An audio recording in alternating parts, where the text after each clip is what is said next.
I think it's important to remember that when we give God our yes, it's an everyday decision. It's an everyday commitment. My way, I sure I want it my way. My confession set me free, I'll never go away. We going up now. We was all asleep and now we up now. Said he never leaving, now he stuck around. Dodged the bullet, he the one that told me duck down. There are days where you're not going to feel like it. You're not going to feel like being kind. You're not going to feel like forgiving. But this is the decision that we made as believers. I think a lot of times people look at people with the big followings and the big businesses and the big ministries and they say, I want that, but they're not willing to put in the time, the dedication, the sacrifice, getting up every day and saying yes, even when I don't feel like it, even when I don't get the results. That's what it takes.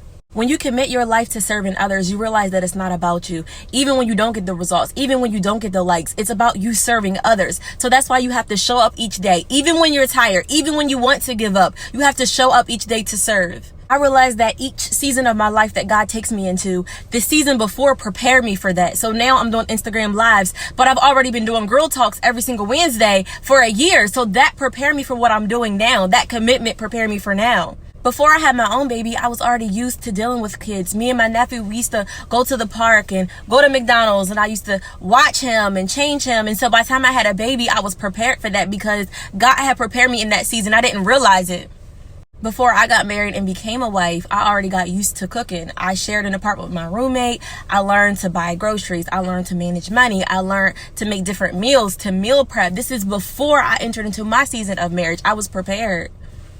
And now that I'm a lawyer, I'm already used to having a strong work ethic. I'm already used to working long hours. I'm already used to studying cases and researching the law and writing briefs, and I've already done it.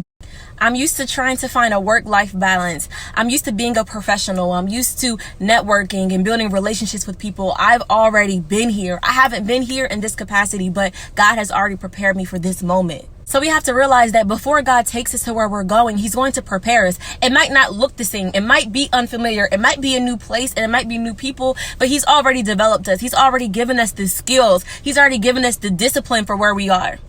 Before God made Joseph a king, he took him through a long season of serving, a long season of being honest, a long season of being a leader, a long season of managing different resources. And so by the time he was a king, he was prepared.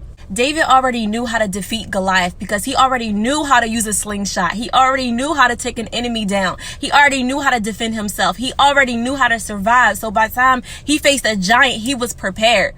See, you may not think that you're prepared for where God has you because it looks familiar and because it's new people and it's new things, but trust and believe that once you get in that thing, you're going to realize that you've already had some experiences that prepared you for this. You already have some skills. You already have some development. So wherever you are now and wherever God is developing you now, realize that it's preparing you for what's next. You may not feel like it's preparing you for what's next because it doesn't match for where you're headed, but trust that the things that he's teaching you now, you're going to use then.